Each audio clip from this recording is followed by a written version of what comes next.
Niko na Jose Chameleone.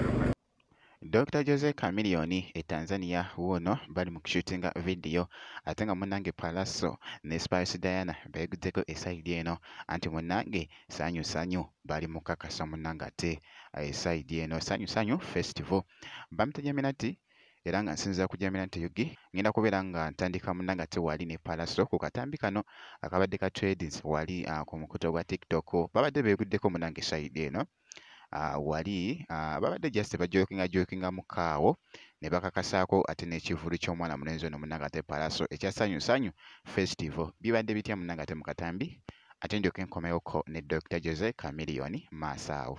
Asajja mwine ttima. Kati oli otya ka spicy. Ka baby. Ukatunula otya maaso n'okalya ddala. Ka spicy cafe. Kano ka Ugandan flour. Ne omusajja ne guveeri era ne kukopata ka spicy ne kukatunula maaso ne kugamba leero. Yambula. Innocent. This girl is pretty and innocent. Kaspa is kakuze to kalaba. Meaning what? You are still a baby. I should not eat things. Nakupenda na bwana bunonga muzanya. Needs era sikusanga nga n'omuntu alina ekifuba ekinene. Waliwo omuntu gw'olaba kati mpozi nganze kati. You know, nze nkulinako ekisa. Manyi wenkoma nkwata mpola.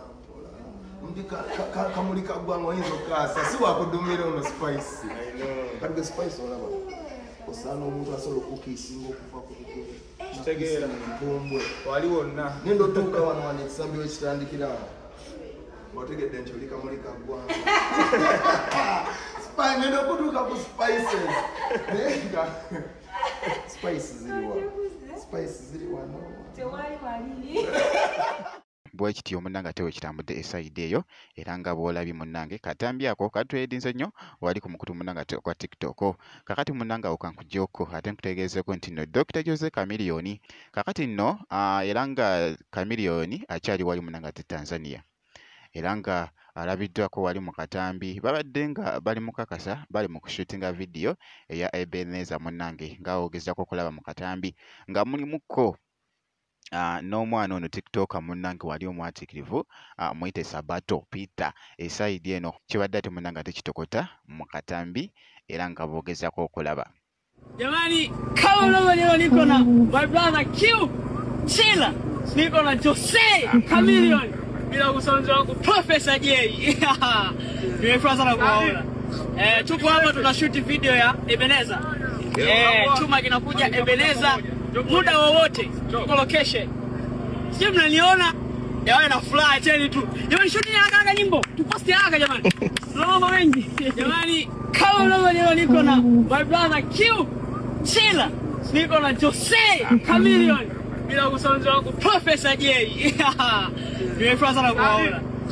Tuko hapa tunashoot video ya Ebenezer. Chuma kinakuja Ebenezer muda wowote kwa location. Sio mnaniona? Yawe na fly cheni tu. Jamani shoot haraka nyimbo. Tuposti haraka jamani. Tunaomba wengi. Nkugambye Chameleone abadde anyumye bambi bonna babadde banyumye bambi ate okuzaama era nga boogezako kulaba ku video eno gye babadde bali mu kushootinga kakati era ku side emu Chameleone n'ateekayoko ebifaananyi era nga wobiraba awo ng'ali